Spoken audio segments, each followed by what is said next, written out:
Hey,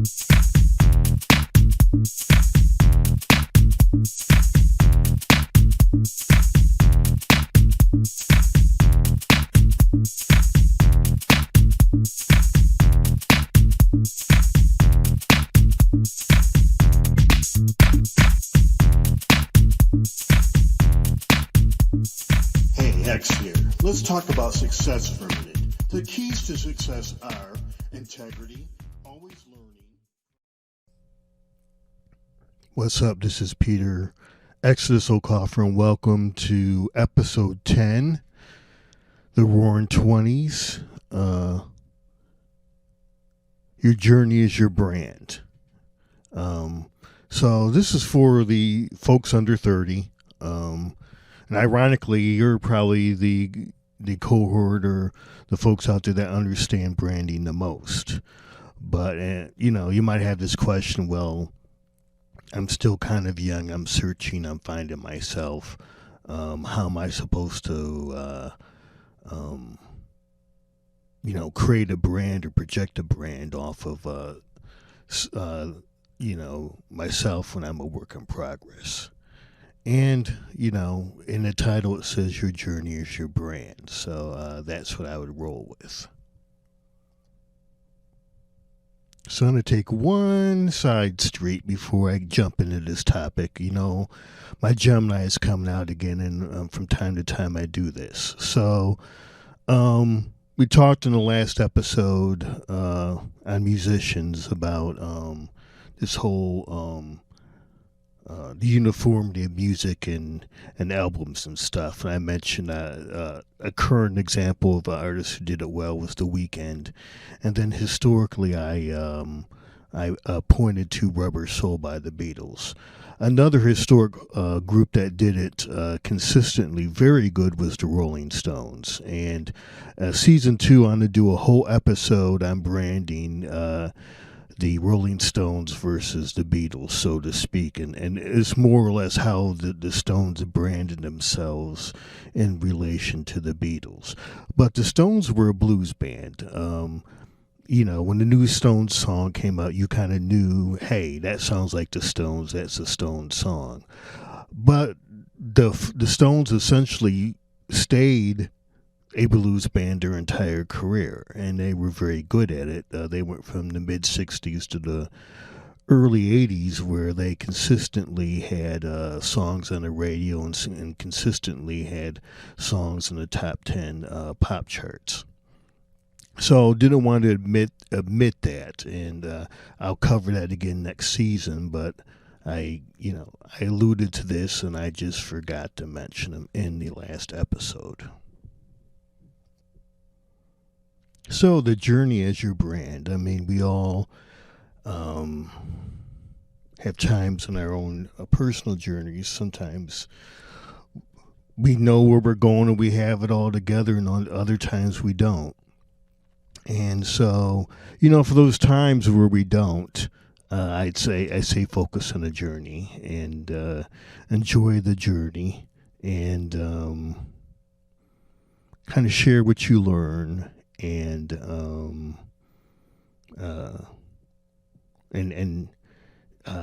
learn from your mistakes. So yeah, it's a little difficult in those spots in your life, but that's really kind of how to do it. So your 20s, it's all about learning and discovery. I think you kind of have to go big or go home in your 20s and kind of take some big shots and dream big. But another important thing is don't lose your dreams. If failure is part of learning and failure is part of the journey. So keep the faith and do not bury your dreams, so to speak. So yeah, take calculated risks, but go big when you do take those risks. Don't be afraid to fail, because that's how you learn. And you can't learn everything from a book. I think the best way to talk about Brandon in your 20s and when you're on a journey and kind of feeling your way out rather than, following a map is to look at my 20s and really my whole, my 30s, 40s, and 50s too. I mean, some people at different areas, times in their life can plan out their life and really set goals and hit them. I've never been that person, so I've always had vague goals and just kind of um, made my way, to that destination and, you know, took some side streets and whatnot to get there. So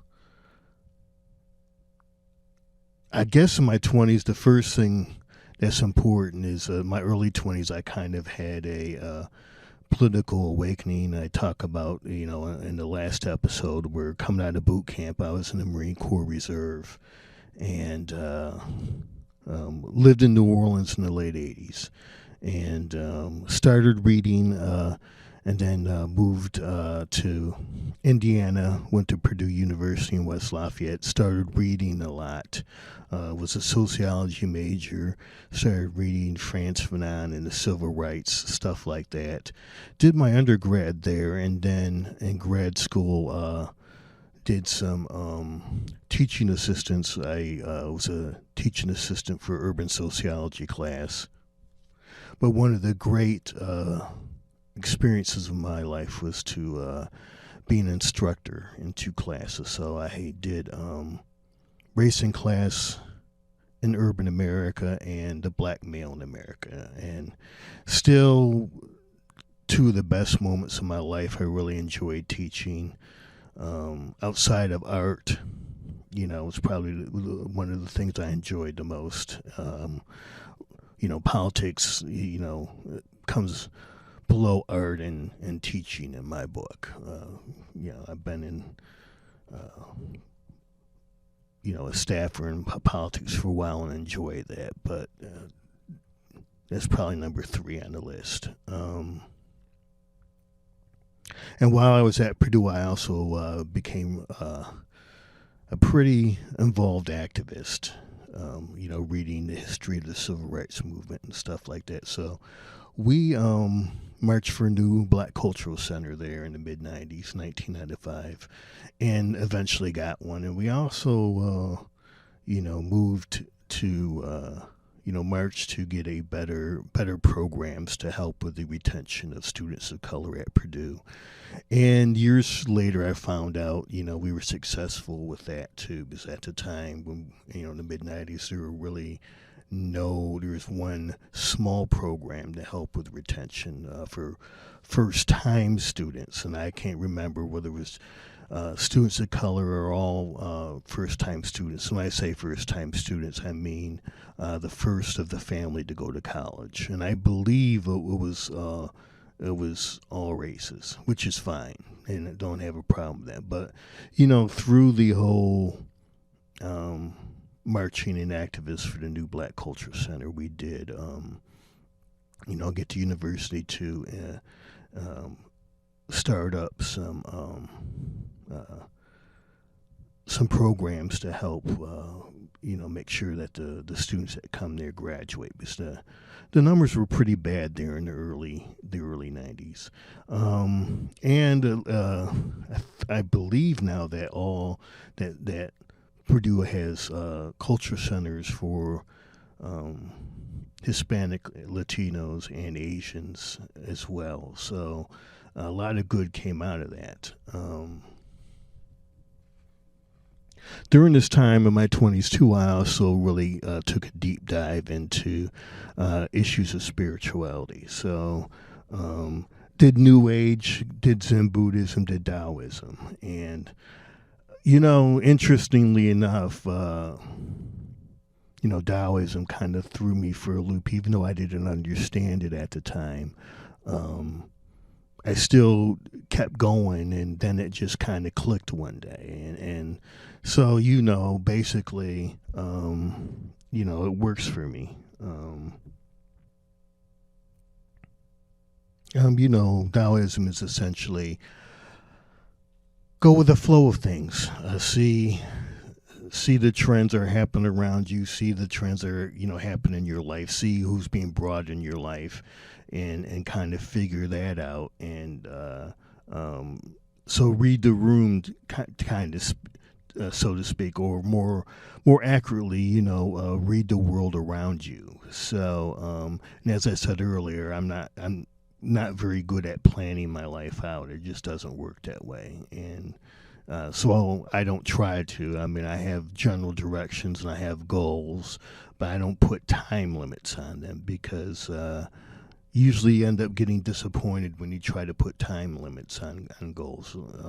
Luckily, I learned that lesson early on, and count my blessings with the progress I make each day, each week, each month, and each year. And around this time too is when I also took up making music. As I said, 84, 85, that's when I first got the bug to make music. I did go into the studio in 85 and had a friend friend found someone else a keyboardist who actually had access to a studio, and so I did write two songs. Did those two songs in '85. They turned out pretty well. I did the lyrics for them. I didn't do the music. And I stumbled across those two songs about 5 or 6 years ago. Not sure if it was ever copyrighted, so I'm not sure if I'll ever release that.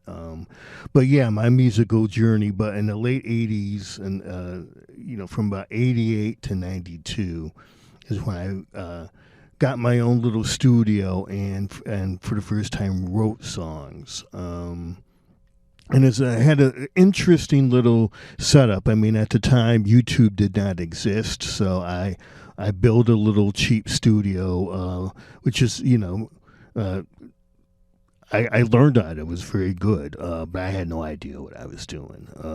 For the music heads out there, my synthesizer, the Roland JX8P and the Roland Alpha Juno 1. Drum machine was the Roland TR626, and I did all this in a 4-track, a Tascam Porta 05, which on a cassette, so 4 tracks.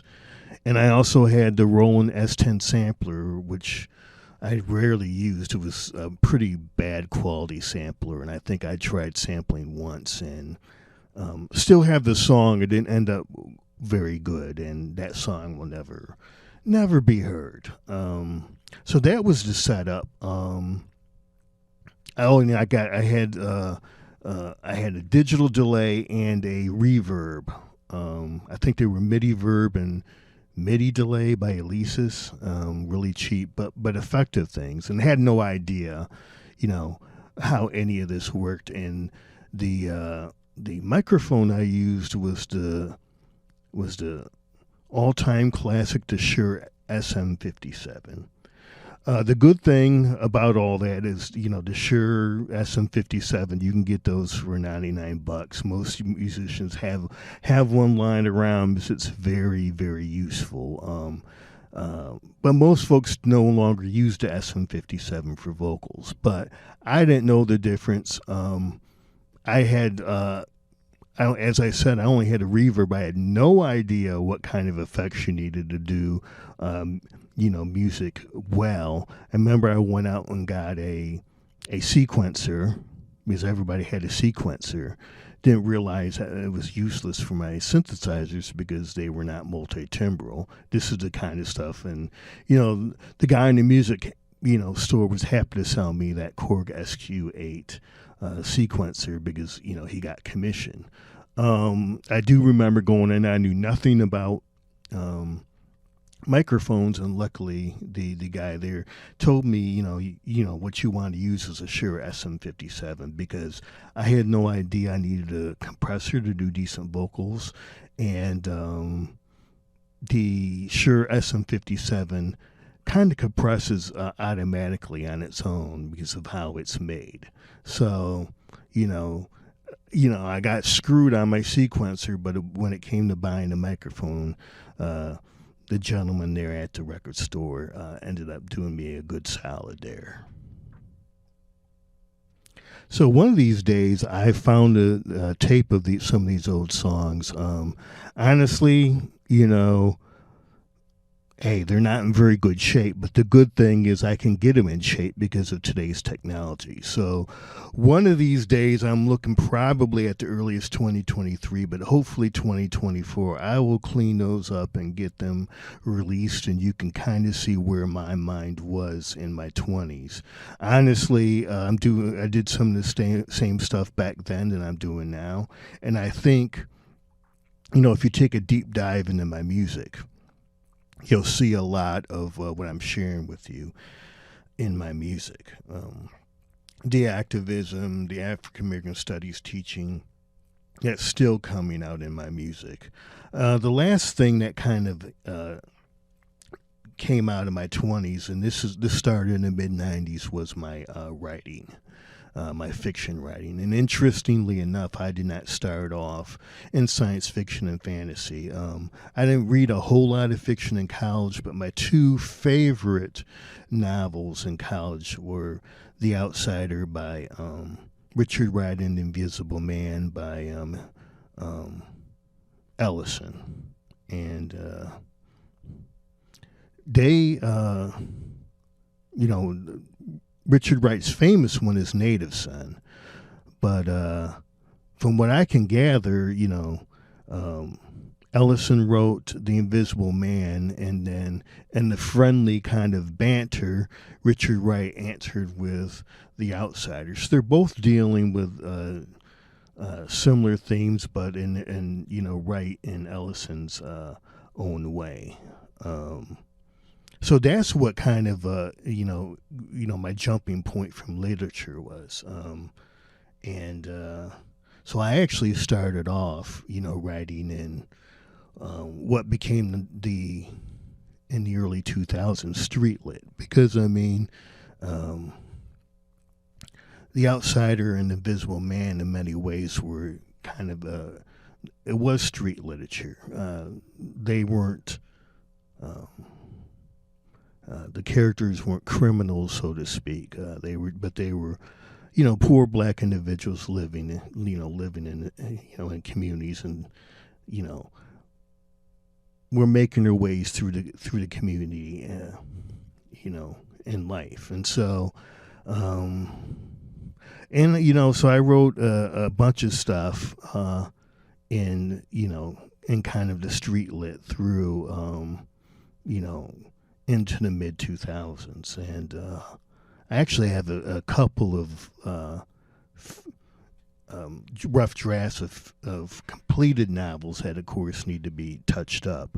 That were street lit, but I have a couple of them I basically have turned into what is considered dark fantasy. So I'm either adding light elements of horror or light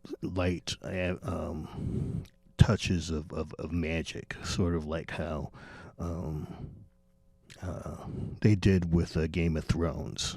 You have high and a lot of magic, and you have a light touch of magic like the Game of Thrones. And so some of these the street lit will probably become dark fantasy with light touches of horror or fantasy, and hopefully eventually one day I'll get them done and released. And these are single shot. These will not be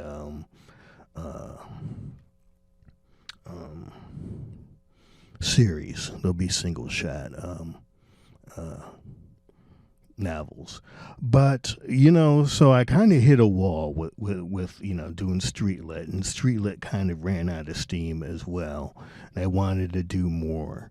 And so I really asked myself at some point, do what you love, and what did you really love? And I remember growing up as a kid, I loved two things: Marvel Comics and Star Wars. And then so I went to the bookstore at the time. Borders was still open, so I went to the Borders in downtown Indianapolis, and started just, spend the evening in there reading back covers and ran into something called urban fantasy. And what urban fantasy was a lot of really talented women writers.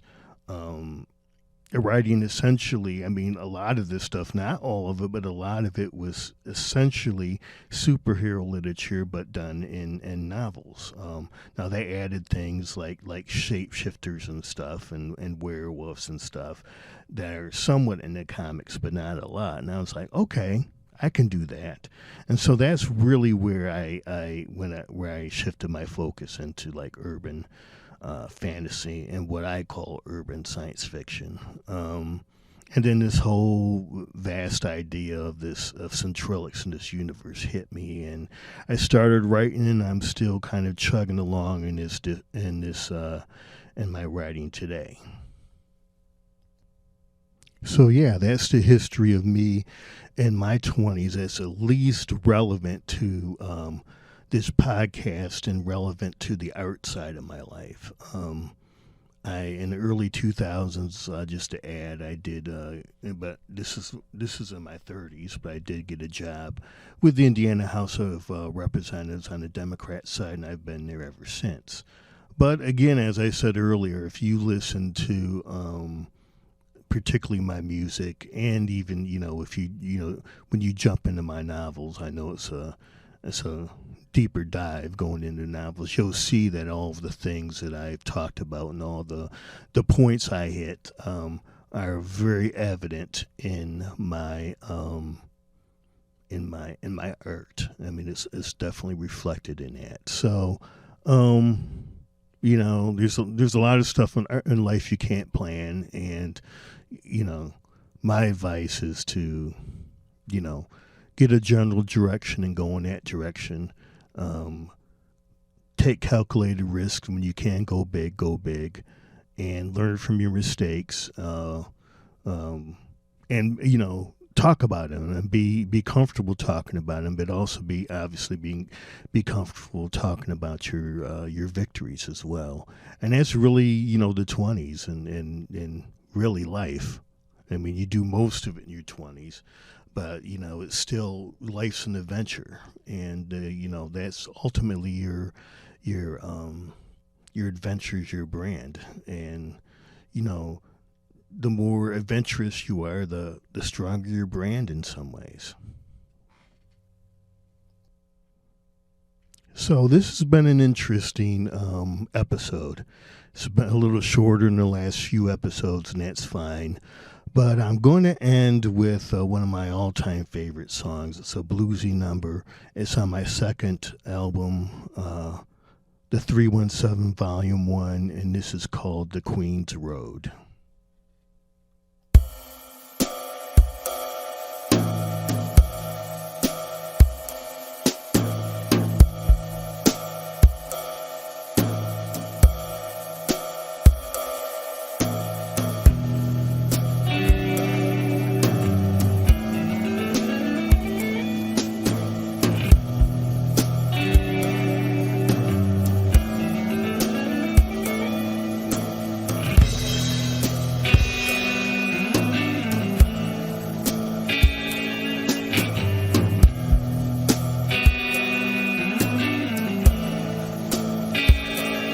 She's a queen, but she has no king. She's so damn serious.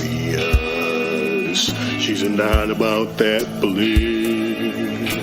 People take notice. She has a way. Her ego is her nature. Every day she's so gifted. Like a flower she blooms, but the queen has no king. Her sorrow looms, so blessed, so bright. She does her thing, it's her against the world. She's alone in the ring, oh.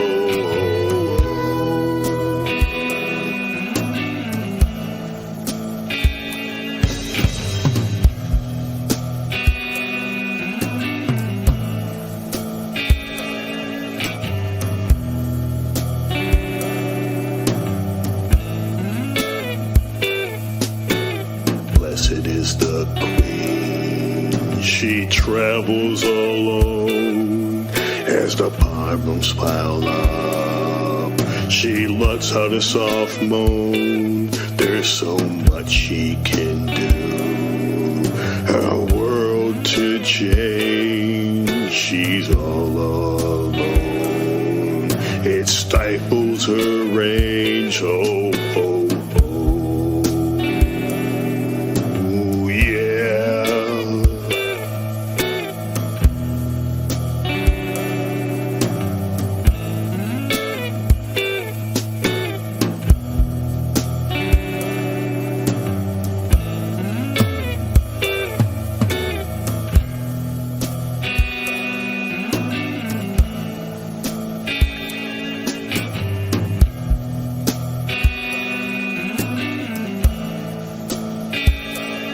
She tries to partner with another queen. It just doesn't work for her. It's not her scene. Her court has plenty of ideas of who he should be. There are numerous ideas. Wait, you'll see. Yeah. She should follow her heart. What's right, but there's voices inside her head day and night, so she wanders the back roads in the search of her throne. She needs a dynamic duo. She can't be alone. Oh, oh, oh. Hey, hey.